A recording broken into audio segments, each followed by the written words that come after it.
Assalamualaikum warahmatullahi wabarakatuh. Kembali lagi di channel Radio Horor. Untuk kisah kali ini masih melanjutkan dari kisah yang sebelumnya, sebuah kisah dari tulisannya Neneng Dewi NS, sebuah kisah lanjutan dari pertobatan Ki Jalu. Dan sebelum kita lanjut ke ceritanya, tekan dulu tombol like video ini dan jangan lupa tekan juga tombol subscribe channel ini. Nyalakan juga lonceng notifikasinya agar tidak ketinggalan cerita-cerita lainnya. Dan seperti apa untuk lanjutan dari kisah ini? Langsung saja kita masuk ke ceritanya. Malam semakin larut, angin dingin semakin gencar memangut. Pepohonan yang berdiri kokoh sesekali tampak daunnya bergoyang-goyang ditiup angin malam. Cahaya rembulan semakin menambah indah paras langit. Miftah berjalan sendirian menuju rumah Ki Jalu. Tadi dia hanya mampir sebentar ke mes sementara para mahasiswa KKN untuk mengambil tasbih dan sabuk sakti miliknya, sesuai pesan yang disampaikan oleh Raden Jayaraga. Sepanjang perjalanan lafal wirid dan zikir tidak putus-putus Miftah lantunkan dalam hatinya. Selain untuk mengusir rasa sepi yang menyergapnya sepanjang perjalanan, semua wirid dan zikir tersebut adalah salah satu pelindung dirinya dari gangguan makhluk-makhluk tidak kasat mata yang suka usil mengganggu manusia. Malam itu Miftah tidur di rumah Ki Jalu karena dia masih mengkhawatirkan kondisi Ki Jalu dan Bu Jamila. Miftah takut nanti akan ada lagi warga yang datang mencoba menghakimi Ki Jalu, meski sebelumnya dia sudah menjadikan dirinya sebagai jaminan di depan warga dan Pak Gopar. Akan tetapi Miftah tidak bisa memincingkan matanya sedikit pun.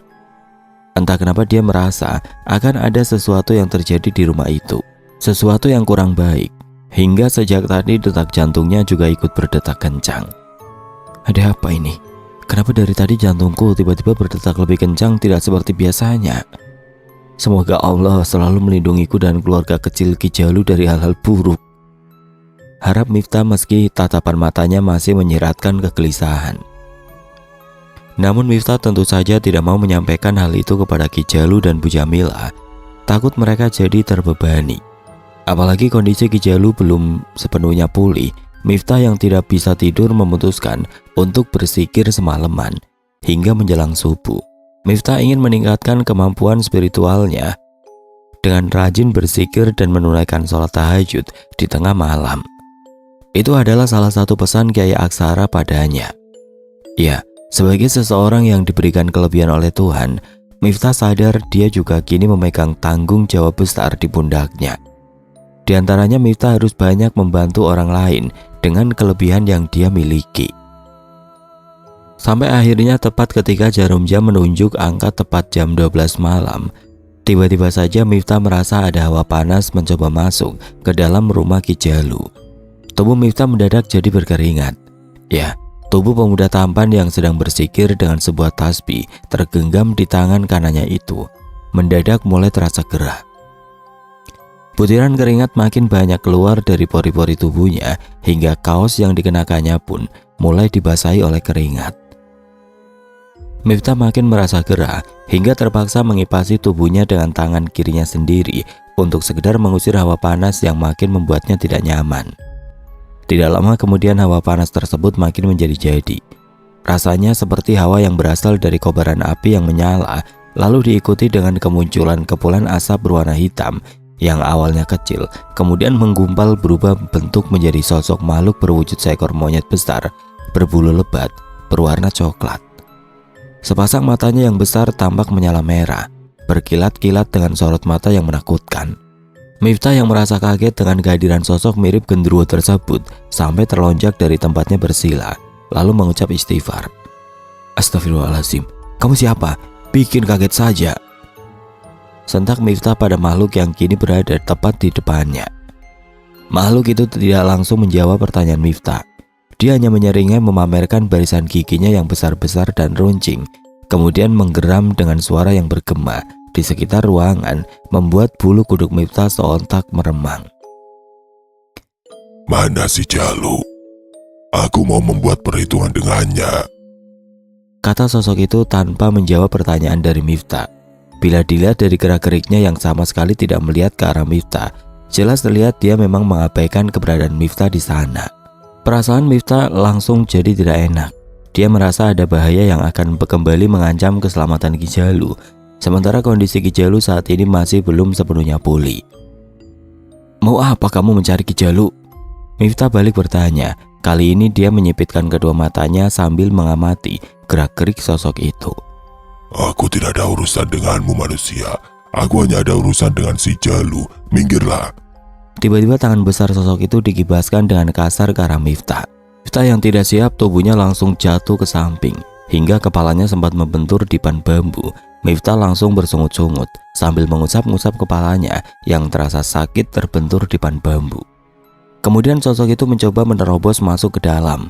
Sepertinya dia tahu kalau Ki Jalu berada di dalam kamar bersama Bu Jamila. Miftah yang tidak mau keberadaan sosok itu mengganggu istirahat pasangan suami istri itu, spontan meloncat menghadangnya. Dasar makhluk tidak tahu sopan santun. Seenaknya saja masuk ke dalam rumah orang tanpa permisi, sekarang malah mau mengganggu tuan rumah yang sedang beristirahat. "Jangan coba-coba kau ganggu Ki Jalu," ancam Miftah yang kini menunjukkan sikap menantang.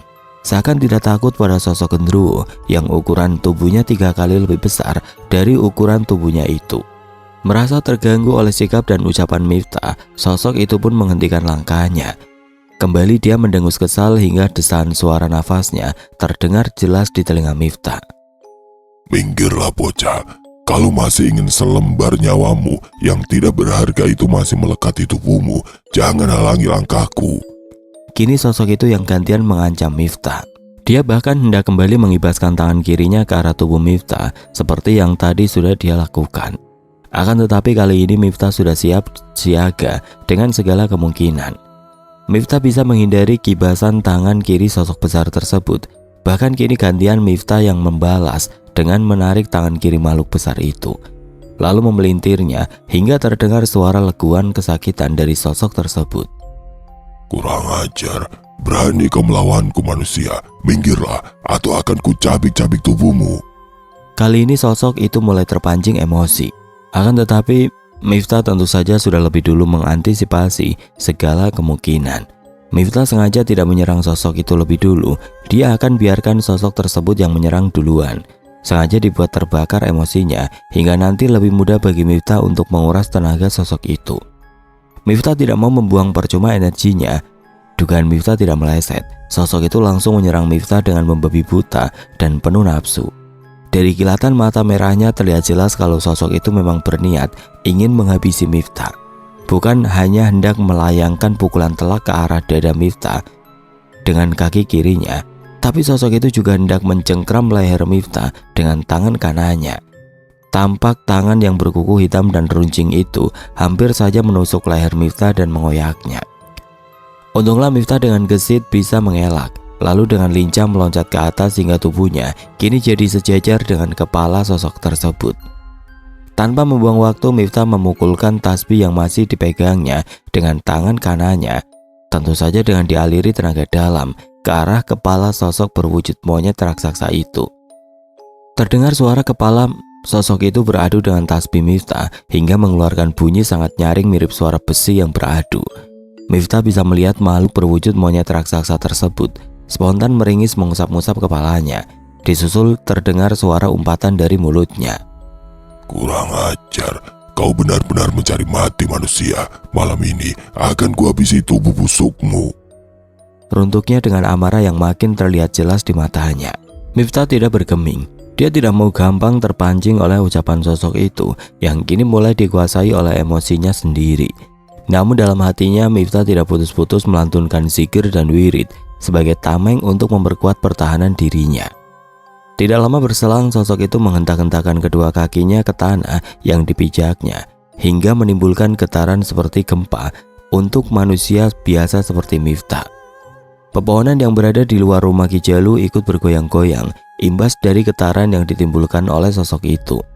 Rumah Ki Jalu dan beberapa perabotannya juga ada yang berjatuhan ke lantai. Tubuh Miftah pun oleng dan sempat terlempar ke samping. Meski akhirnya Miftah dengan cepat bisa kembali berdiri seperti semula. Namun sepertinya tidur Ki Jalu dan Bu Jamila begitu nyenyak, hingga mereka tidak sedikit pun terganggu oleh suara gaduh yang ditimbulkan oleh pertarungan Miftah dan sosok itu. Miftah tidak tahu kalau Raden Jayaraga yang diam-diam tetap mengawasi Miftah sengaja menebar sirep buat pasangan suami istri itu. Sebagai kodam yang ditunjuk sebagai penjaga sekaligus pembimbing Miftah, Raden Jayaraga kini mulai sedikit demi sedikit melepas Miftah agar pemuda itu bisa lebih mengeksplor kelebihannya.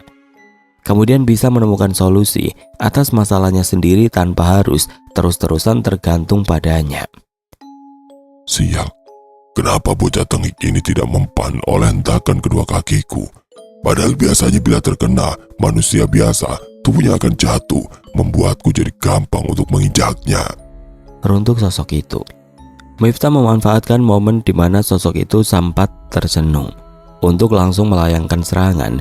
Dia tidak mau membuang-buang waktu lagi dan ingin cepat mengakhiri pertarungan ini. Miftah mengeluarkan salah satu senjata andalannya, yaitu sabuk sakti. Dulu sabuk itu sudah pernah memakan korban di antaranya Ki Jalu dan Gandarwa Wiyasa. Miftah sengaja memukul-mukulkan sabuk tersebut ke atas tanah hingga menimbulkan suara gaduh. Kamu pilih segera tinggalkan tempat ini, atau aku akan melukai tubuhmu yang bau domba itu dengan sabuk ini. Ancam Miftah seraya terus memukul-mukulkan sabuknya untuk menakut-nakuti sosok itu. Di luar dugaan, wajah sosok itu spontan berubah pucat. Melihat lecutan sabuk yang dipegang Miftah mengeluarkan percikan api. Sepertinya dia tahu kalau senjata yang dipegang Miftah bukanlah senjata sembarangan. Siapa kau sebenarnya, manusia? Tanya sosok itu. Miftah menjawab singkat. Kenapa tidak dari tadi kau bersikap sopan begitu? Baiklah, namaku Miftah. Aku ditugaskan untuk menjaga Ki Jalu dan istrinya. Buat apa kau bela si Jalu yang sudah menghabisi Gandarwa Wiyasa saudara kembarku? Sementara dari pancaran energimu, aku tahu kau tidak sejahat si Jalu. Cecar sosok itu. Mendengar nama Gandarwa Wiyasa disebut, sontak Miftah kaget. Lebih kaget lagi saat sosok mirip monyet raksasa di depannya kini mengaku sebagai saudara kembar Gandarwa Wiyasa. Adalah salah satu jin perewangan Ki Jalu yang berkhianat dengan memihak pada Dewi Arum, musuh Ki Jalu. Kemudian Gandarwa Wiyasa bersama dengan Dewi Arum tewas di tangan Ki Jalu akibat terkena salah satu santet mematikan dari Raja Santet dari Pasudan itu. Apa? Jadi kau ini saudara kembarnya Gandarwa Wiyasa? Tanya Miftah seakan ingin mendapatkan kepastian dari sosok yang dari tadi sempat begitu bernafsu ingin menghabisinya itu. Iya, aku adalah Gandarwa Wiyana dari hutan Sancang. Aku sengaja datang untuk menuntut balas kematian saudara kembarku pada si Jalu keparat itu. Mana dia? Biar ku cabik-cabik tubuhnya dengan cakarku ini. Saut sosok bernama Gandarwa Wiyana dengan suara tegas. Miftah mengangguk-angguk. Kini dia paham kenapa Gandarwa Wiyana datang-datang langsung mencari Ki Jalu penuh amarah. Kini Miftah juga maklum kenapa saudara kembar Gandarwa Wiyasa tersebut sempat marah ketika dia menghalangi keinginannya untuk menemui Ki Jalu. Bukannya aku tidak tahu dendam yang ingin kau balaskan pada Ki Jalu, tapi sebaiknya kau lupakan niatmu itu, Gandarwa Wiyana. Ki Jalu sedang menjalani pertobatan dan kini dia sedang terluka parah. Maafkanlah dia. Pinta Miftah bersungguh-sungguh dengan harapan Gandarwa Wiyana akan tersentuh hatinya saat mendengar Ki Jalu sudah bertobat. Akan tetapi dugaan Miftah meleset. Gandarwa Wiyana yang sudah terjajah oleh rasa dendam malah menganggap Miftah membela Ki Jalu. Hutang nyawa harus dibayar nyawa, wahai manusia. Jangan kau halangi niatku. Aku baru akan pergi dari sini kalau si Jalu sudah meregang nyawa di hadapanku sebagai pembayar atas hilangnya nyawa saudara kembarku, Gandarwa Wiyasa. Tandas Gandarwa Wiyana dengan ponga, dua matanya yang memancarkan warna merah darah terlihat berkilat-kilat, menggambarkan betapa besarnya rasa dendam yang kini menyelimuti dirinya. Pertimbangkan kembali keputusanmu itu, Gandarwa Wiyana. Miftah masih mencoba membujuk saudara kembar Gandarwa Wiyasa itu, tapi Miftah terpaksa harus kecewa melihat Gandarwa Wiyana malah beringsut menuju kamar Ki Jalu dan Bu Jamila. Lihat itu Miftah tidak tinggal diam. Dia sudah mencoba mengajak mediasi dengan sosok genderuwo dari hutan Sancang itu, tetapi rupanya niat baik Miftah tidak diindahkan oleh Gandarwa Wiyana. Miftah terpaksa memilih jalan tegas. Sambil meloncat, dia langsung memukulkan sabuk ke bagian dada Gandarwa Wiyana yang masih berdiri dengan pongahnya. Terdengar seperti suara cambukan 2 kali berturut-turut, disusul suara lenguh kesakitan dari Gandharwa Wihana. Gandharwa Wihana sampai terjajar beberapa langkah ke belakang. Sebelah tangannya memegangi dadanya yang kiri berdarah, terkena luka menganga dari sabetan sabuk sakti Miftah. Langkah Gandharwa Wihana pun sempat terhuyung hingga harus memegang pohon beringin raksasa yang berdiri kokoh di samping kirinya. Setelah itu dia pun terbatuk-batuk disusul dengan muntah darah berwarna hijau kehitaman, pertanda dirinya terkena luka dalam yang cukup parah akibat serangan dari Miftah barusan. Bagaimana? Mau lanjut atau kau tinggalkan tempat ini? Niat Miftah memang tidak bermaksud untuk membunuh Gandharwa Wihana, karena dia sendiri tidak punya urusan dengan sosok itu, tapi Miftah hanya mencoba memberinya pelajaran sebagai bagian dari misinya untuk melindungi Ki Jalu dan Bu Jamila. Miftah tidak mau niat baik Ki Jalu untuk bertobat jadi berantakan kalau harus kembali mendapat serangan dari bekas musuh-musuhnya. Baiklah, kali ini aku terpaksa mundur wahai manusia. Tapi lain kali jangan salahkan kalau tubuhmu akan aku cabik-cabik lalu kubuang ke hutan sancang biar jadi santapan hewan buas di sana. Ancam Gandharwa Wihana seraya meringis menahan rasa sakit yang teramat perih dari bagian dadanya yang terkena cambukan sabuk sakti. Miftah tidak membalas ancaman dari Gandharwa Wihana, merasa kalau Gandharwa Wihana benar-benar akan meninggalkan tempat itu dan tidak akan melanjutkan niatnya. Miftah pun membalikan badan. Dia berniat untuk kembali melanjutkan sholat tahajud dan zikir semalaman yang tadi sempat tertunda gara-gara kemunculan Gandharwa Wihana. Namun baru 2 langkah berjalan terdengar suara halus memberi peringatan pada Miftah. Awas di belakangmu, Den Miftah. Rupanya itu adalah suara Raden Jayaraga yang memberikan peringatan lewat bahasa telepati. Sayangnya Miftah terlambat merespon peringatan dari Raden Jayaraga hingga tiba-tiba punggungnya terasa seperti dicekal sebuah tangan besar berbulu lebat berwarna coklat. Belum sempat Miftah menyadari keteledorannya, tahu-tahu tubuhnya sudah dibantingkan ke tanah oleh tangan besar tadi. Sabuk dan tasbih yang tadi dipegang Miftah jadi ikut terlempar entah kemana. Kali ini giliran Miftah yang melenguh kesakitan. Rasa sakit yang tidak bisa digambarkan dengan kata-kata. Punggungnya terasa berdetak seperti mau patah akibat kerasnya bantingan yang tadi rupanya dilakukan oleh Gandharwa Wihana. Tidak jauh berbeda dengan golongan kaum jin kafir lainnya, Gandharwa Wihana juga punya sifat buruk memanipulatif. Suka berbuat curang, suka menipu dan suka berbohong.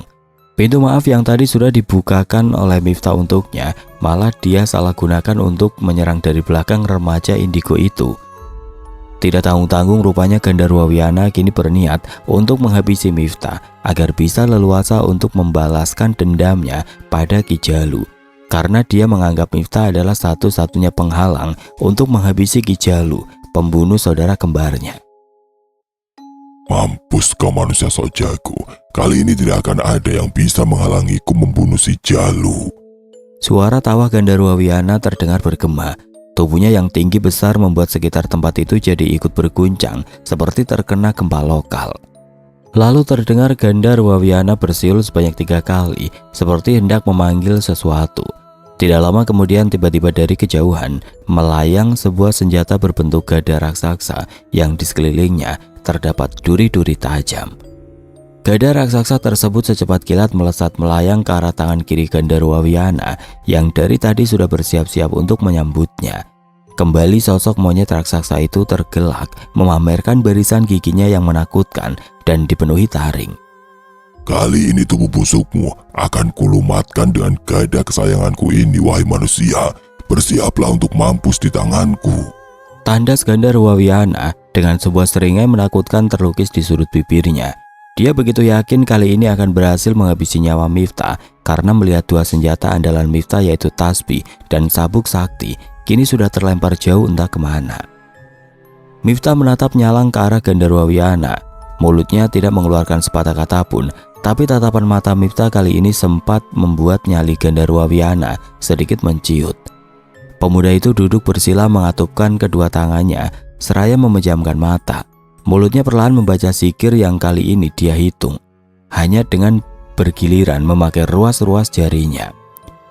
Gandharwa Wihana yang makin mendekat hingga kini tubuh besarnya sudah berdiri tepat di hadapan Miftah yang masih dalam posisi bersila.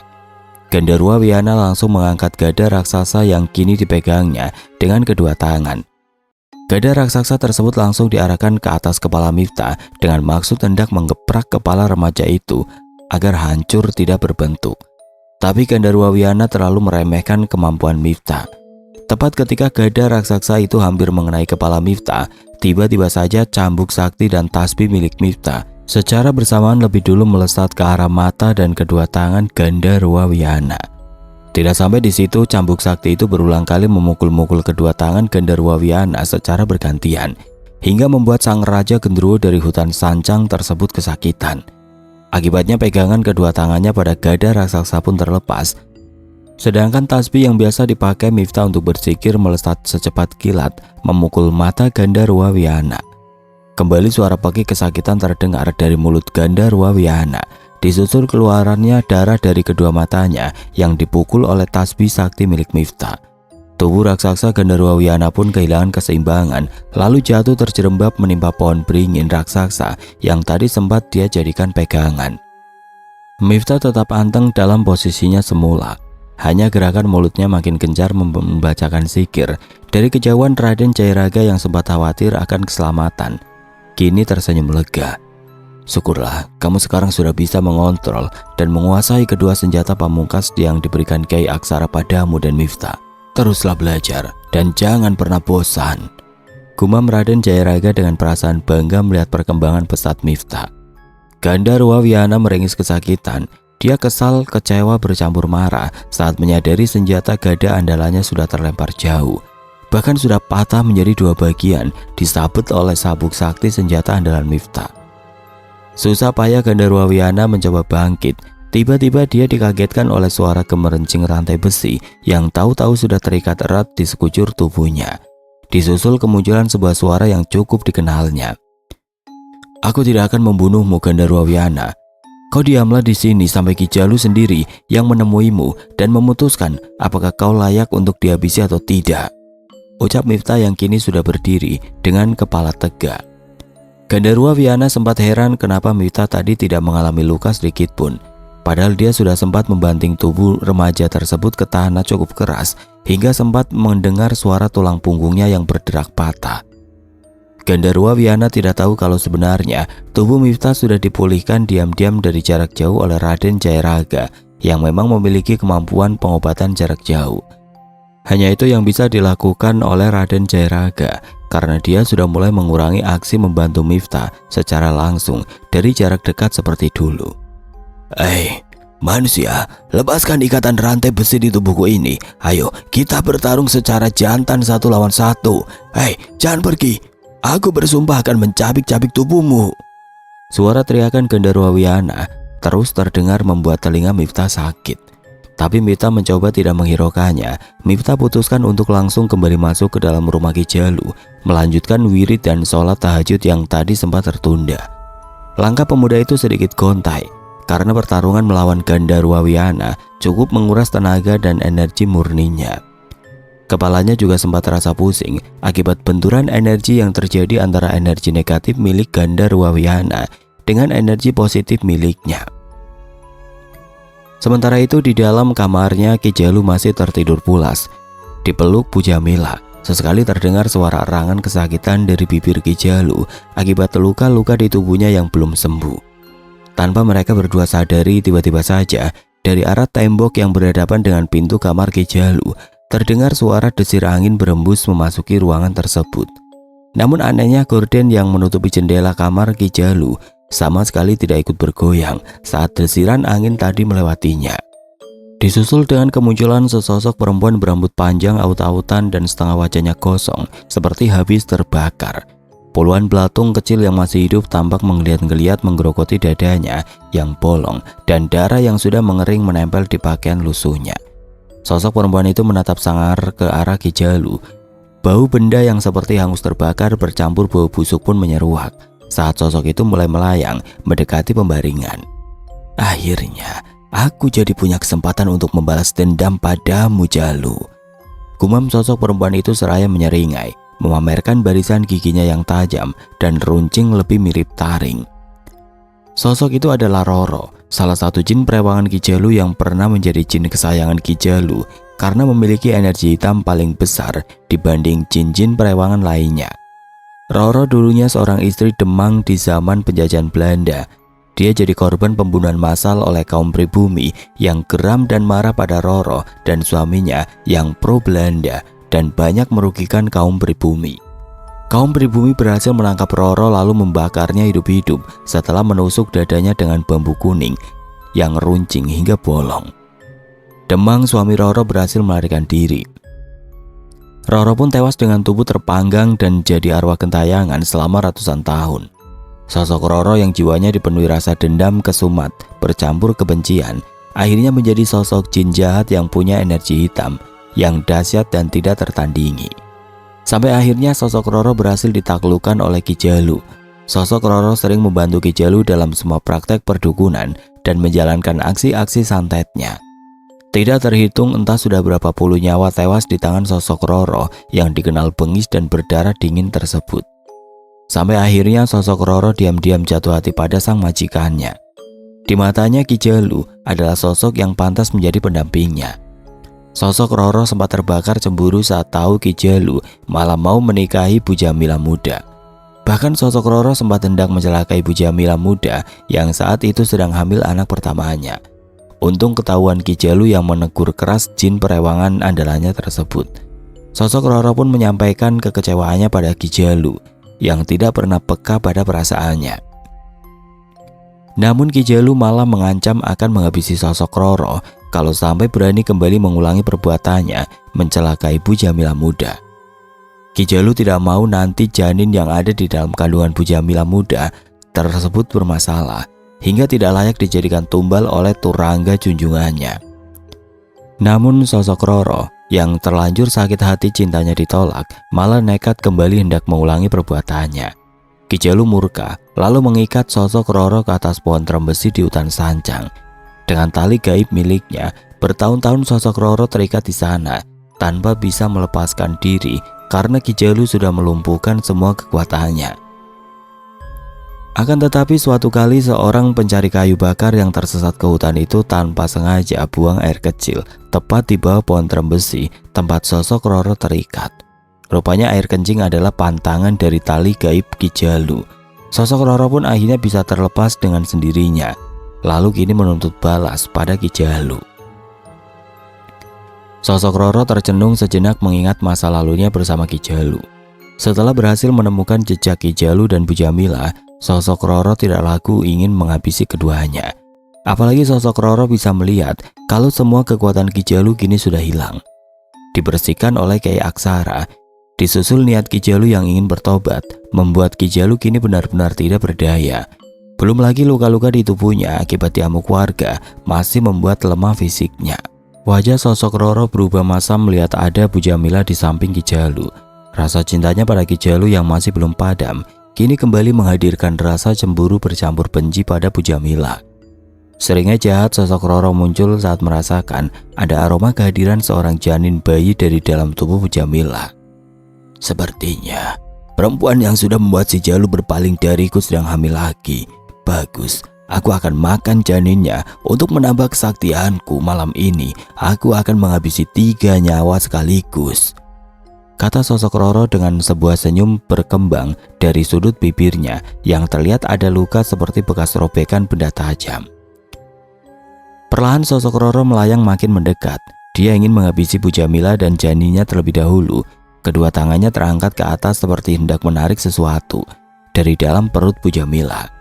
Tapi wajah sosok Roro berubah geram karena seperti ada selubung tipis gaib yang melindungi tubuh Bu Jamila dan kandungannya.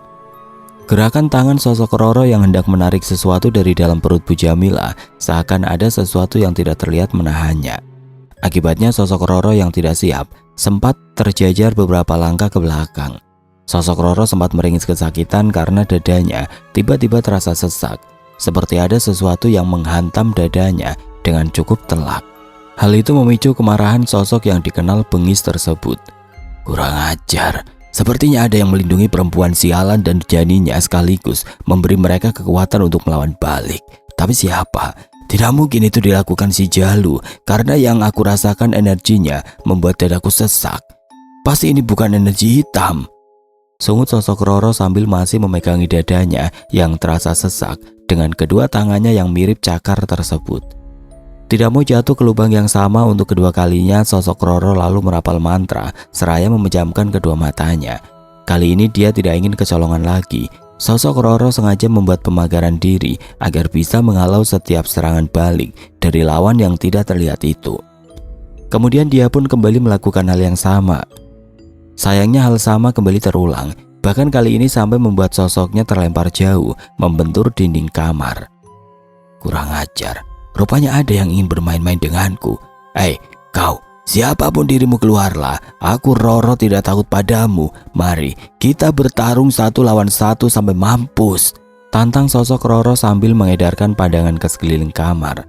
Suasana hening. Tidak ada sautan, tidak ada juga kemunculan seseorang yang dianggap sosok Roro sebagai pemberi perlindungan untuk Bu Jamila dan janinnya. Tentu saja hal ini makin menematik amarah sosok Roro.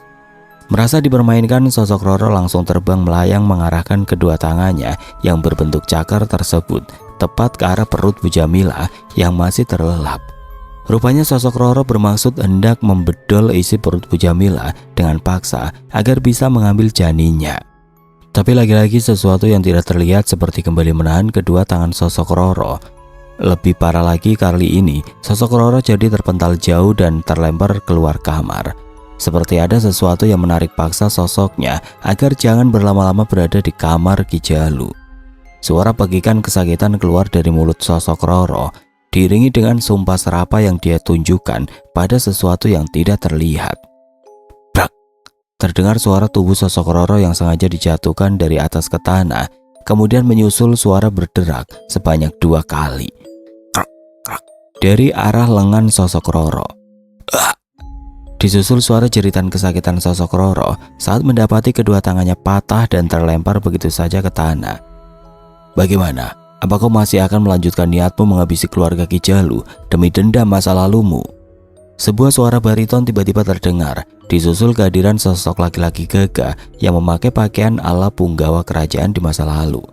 Sosok Roro mendongak ke arah datangnya suara, sambil menahan rasa sakit yang teramat sangat dari kedua tangannya. Kemudian matanya sempat memincing menilik siapa gerangan sosok laki-laki yang kini berdiri gagah di depannya. Siapa kau? Kenapa kau ikut campur urusanku? Bentak sosok Roro dengan kemarahan yang tidak lagi bisa dia sembunyikan. Sosok pria gagah itu hanya tersenyum tipis. Namaku Raden Jayaraga. Aku kini adalah pelindung keluarga Ki Jalu selama dia menjalani pertobatan menjadi manusia yang lebih baik. Jawab Raden Jayaraga lugas. Jay, apa kau tidak malu membela tua bangka yang sudah banyak membunuh manusia yang tidak berdosa? Si Jalu itu berarti iblis. Rasanya mustahil akan bertobat. Sosok Roro menjawab seraya meludah ke tanah. Dosa-dosa Ki Jalu di masa lalu bukan urusanku. Itu adalah urusan Ki Jalu dengan Tuhannya. Tapi saat kau dengan kejamnya hendak membunuh janin dan ibunya dengan cara iblismu, jelas aku tidak akan tinggal diam. Kali ini suara Raden Jayaraga terdengar keras bernada mengancam. Tapi bukannya takut, sosok Roro malah tertawa terbahak-bahak. Dasar kau pahlawan kesiangan yang suka ikut campur urusan orang. Kau tidak akan kuampuni karena sudah mematahkan kedua tanganku ini. Terimalah pembalasanku, bangsat. Herdik sosok Roro dalam sekejap mata, tahu-tahu sudah melayang ke arah tubuh Raden Jayaraga. Kedua kakinya bergerak sangat lincah, melayangkan tendangan maut ke arah wajah dan leher dari Raden Jayaraga. Raden Jayaraga yang sempat kaget dengan gerakan secepat kilat yang dilakukan sosok Roro, terlambat untuk menghindar. Lehernya hampir saja patah dan kepalanya juga hampir saja terbelah oleh tendangan maut sosok Roro. Seketika tiba-tiba sebuah benda berbentuk sabuk lebih dulu melesat melecut kedua kaki sosok mengerikan tersebut. Kembali terdengar jerit kesakitan dari bibirnya, disusul ambruknya sosok Roro ke tanah untuk kedua kalinya. Raden Jayaraga yang masih kaget sempat melirik ke arah belakang tubuh sosok Roro, di mana terlihat Miftah yang tahu-tahu sudah berdiri sambil menganggukkan kepalanya. Rupanya tadi Miftah yang sedang wirid dan bersikir sempat mendengar keributan di halaman rumah Ki Jalu. Miftah melihat Raden Jayaraga yang sedang adu mulut dengan sosok perempuan menakutkan. Saat menyadari Raden Jayaraga sempat lengah, Miftah segera melemparkan sabuk saktinya ke arah sosok Roro hingga Raden Jayaraga pun terselamatkan. Sosok Roro terlihat makin marah mengetahui dirinya ditipu dari belakang oleh Miftah. Kau beraninya kau menyerang dari belakang, dasar curang!" Bentak sosok Roro seraya menatap garang ke arah Miftah sambil mengusap-ngusap kedua kakinya yang melepuh terkena cambukan sabuk sakti milik Miftah. Miftah diam saja, malah Raden Jayaraga yang menyahut. "Kau yang lebih curang, kau membunuh ibu dan janinnya sekaligus yang sedang tertidur pulas." Sosok Roro mendengus kesal. "Kau pergilah atau akan aku habisi," ancam Raden Jayaraga seraya bersiap-siap mengambil ancang-ancang untuk menyerang sosok Roro. Kali ini Raden Jayaraga benar-benar sudah siap siaga, tidak mau lagi lengah seperti tadi. Bukannya merasa takut apalagi kapok, sosok Roro malah tertawa dengan suara melengking. Lengkingan suara tawanya begitu memekakan telinga. Raden Jayaraga dan Miftah mulai merasakan ada getaran aneh dari lengkingan tawa sosok Roro. Perlahan mereka berdua mulai merasakan rasa sakit yang teramat sangat, disusul dari kedua telinga mereka mulai mengeluarkan darah. Raden Jayaraga dan Miftah mencoba sekuat tenaga menutup kedua telinga mereka, tapi hasilnya tetap nihil. Suara lengkingan tawa sosok Roro malah makin menggila. Sosok Roro terlihat senang melihat kedua lawannya kewalahan dan mulai mengucurkan darah dari kedua telinga mereka. "Rasakan, itu gara-gara kalian menganggap enteng kekuatanku," kata sosok Roro dengan ponga. Tiba-tiba ada suara bisikan di telinga Miftah yang menyuruhnya untuk mengumandangkan azan. Miftah tidak tahu itu suara siapa, tapi rasa-rasanya dia pernah mendengar suara itu sebelumnya. Tanpa pikir panjang, Miftah pun mengikuti apa yang dibisikkan kepadanya, lalu langsung mengumandangkan azan. Wajah sosok Roro seketika berubah pucat. "Sialan, dari mana bocah ingwasan ini tahu kelemahan dari ilmu penghancur panca indraku ini?" Runtuk sosok Roro dalam hatinya. Dia terlihat mulai gelisah dan tidak bisa menyembunyikan kekhawatiran yang mulai menyergap dirinya. Karena seiring dikumandangkannya azan, maka seluruh ilmu penghancur panca indera tersebut akan berbalik pada dirinya. Susah payah sosok Roro mencoba menangkal dengan makin keras melengkingkan, tapi suara lantunan azan dari bibir Miftah malah semakin nyaring mengalahkan suara lengkingan tawa sosok Roro. Sampai akhirnya kini giliran sosok Roro yang tubuhnya jadi bergetar hebat. Tiba-tiba sosoknya terombang-ambing seperti terkena hantaman angin kencang yang perlahan-lahan namun pasti menerbangkan sosoknya hingga terlempar ke sana kemari lalu menjauh. Hanya suara lengkingan kesakitan sosok Roro yang terdengar dari kejauhan sebelum akhirnya menghilang seiring berhentinya hantaman angin kencang tadi. Miftah dan Raden Jayaraga terlihat lega. Sementara Miftah celingukan ke kiri dan ke kanan seperti sedang mencari sesuatu. "Dan Miftah sedang mencari apa?" tanya Raden Jayaraga yang terheran melihat sikap aneh Miftah. Miftah hanya nyengir. Enggak nyari apa-apa kok Raden. Saya cuma, ini leher saya tadi kerasa pegel." Sahutnya terpaksa berbohong sambil tersenyum cengengesan. Padahal sebenarnya Miftah sedang mencari keberadaan sosok yang tadi sudah memberinya bisikan hingga membuatnya bisa mengalahkan sosok Roro. Raden Jayaraga hanya menggeleng-gelengkan kepalanya. Miftah pun pamit mau kembali masuk ke dalam rumah Ki Jalu. Tanpa keduanya sadari, dari balik sebuah pohon besar yang rindang tampak seseorang berdiri di kegelapan. Wajahnya samar tidak terlihat, namun sebuah senyuman terlukis di pelepah bibirnya. "Setelah ini giliran kamu yang akan aku habisi bocah ingusan," gumam sosok itu, kemudian membalikkan tubuhnya menjauhi tempat tersebut.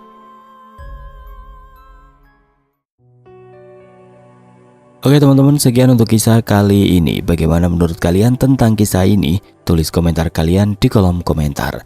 Dan buat teman-teman yang baru bergabung, jangan lupa untuk like, komen, share, serta subscribe channel ini. Dan nantikan kisah-kisah horor berikutnya tetap di channel Radio Horor. Wassalamualaikum warahmatullahi wabarakatuh.